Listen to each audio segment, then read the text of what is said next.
This is Josh Howie Tonight, only on GB News. This year has proven to be a difficult year for the royal family, with both King Charles and the Princess of Wales both revealing cancer diagnoses. We will discuss that and look ahead to what's in store for the royals in 2025. I'm joined now by royal commentator Sarah Robertson. Sarah, welcome. How are you? Merry Christmas. Lovely to see you. You too. This is you're wearing is this a leopard print, Christmas leopard print? It is. It is. I've got a bit glitzy. I've done a bit gold for you. There's a bit leopard for you, Josh. Yeah, I've got all out for Christmas Day. Very good. It's looking wonderful there. So please, can you quickly, first of all, let's just sum up 2024 because it has been a big and very tough year for the royal family. I think this year has been one of the hardest that the royal family in its history in the 20th and 21st century have ever faced. It really has. I mean, we were rocked to the foundations at the start of the year. First of all, we had King Charles come out and make that announcement that he was being treated for cancer, a cancer which wasn't specified. And then following that, Princess Catherine, the Princess of Wales, sort of kind of disappeared, didn't she, from view? And we were told that she'd had an operation, she'd gone into hospital, she'd had an operation. All those awful conspiracy theories sort of took hold for about 2 months, with people saying, what's going on? Where is Princess Catherine? And then she blindsided everybody when she came out and said she too was battling cancer and was had discovered that she'd had cancer and was having a round of preventative chemotherapy was what it was described as. So to have two of, well, the King and then the Princess of Wales, really the two most senior members of the royal family, both going through cancer at the same time and really sort of being taken out of work. I mean, I think King Charles, we saw obviously a lot more of him. He sort of tried to do what he could. I mean, the different cancers have different treatment plans, so we can't compare. But for Princess Catherine, she really did have to take those good 6 months off in order to be able to recover properly and be able to come back. And to see her today, Josh, walking around back at Sandringham, doing the royal walkabout for the church service this morning, it just was joyful to see. She has been a massive miss in terms of the royal family and being on the world stage with the royal family. We've really missed the glamour of Princess Catherine. So it was a treat to see her and looking so well. She was back to her best, I would say, today. Yeah, I mean, she very much humanises the royal family, connects them to the rest of us.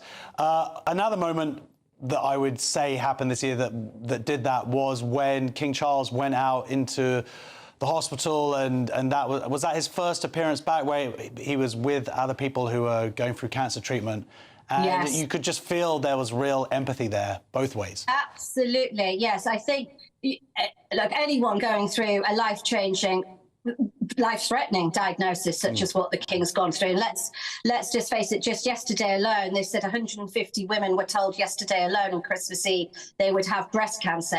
So there's people all over the United Kingdom who are dealing with cancer, who've been told they've got cancer, and it's a real leveler, isn't it, among people.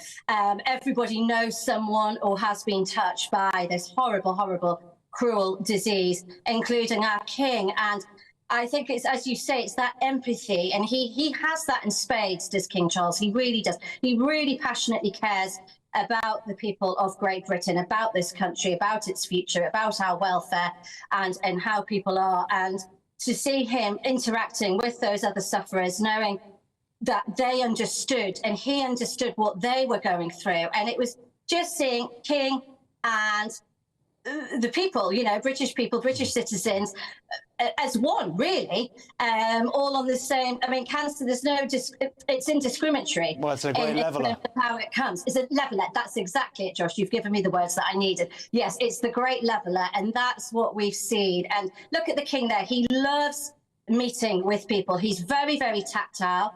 A lot more tactile than his mother, the late Queen, was. She was obviously a different generation, had a different way of going on. But King Charles is very, very tactile. He likes to interact with the public. He loves to speak to them. And he takes time. He's knowing when he goes on these walkabouts, he doesn't rush.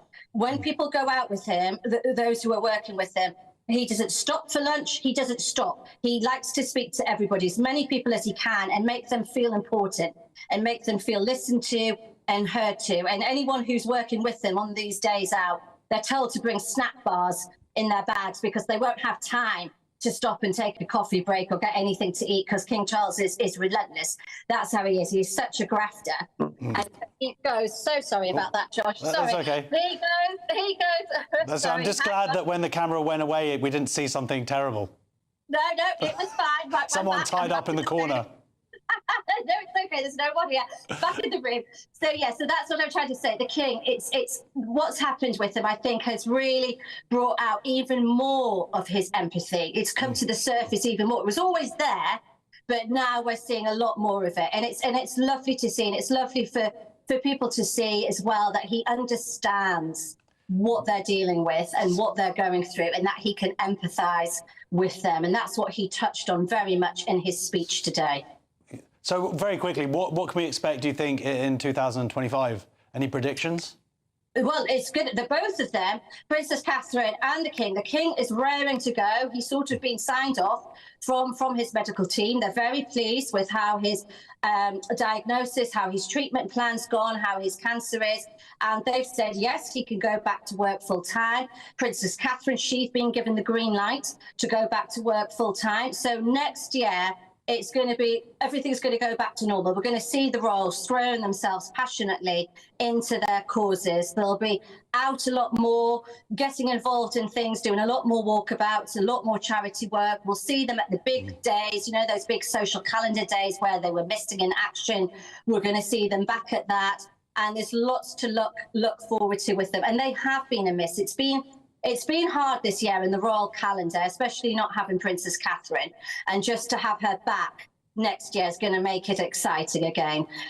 So we're going to see some great things coming from them. But I think for both of them, having gone through what they've both gone through, they're very keen to use their voices as a platform for good and to raise more awareness around cancer, around the illness, what families are going through, showing that compassion, and more to do as well with the medical side of things, recognising, which we saw Charles paid tribute to the doctors and nurses in his speech today, more recognition of our medical workers as well in this country and how important the NHS is to us. Cool. Well, every cloud has a silver lining, I guess. But thank you very much to royal commentator Sarah Robertson and your very naughty webcam. Merry Christmas. Thank you for joining us.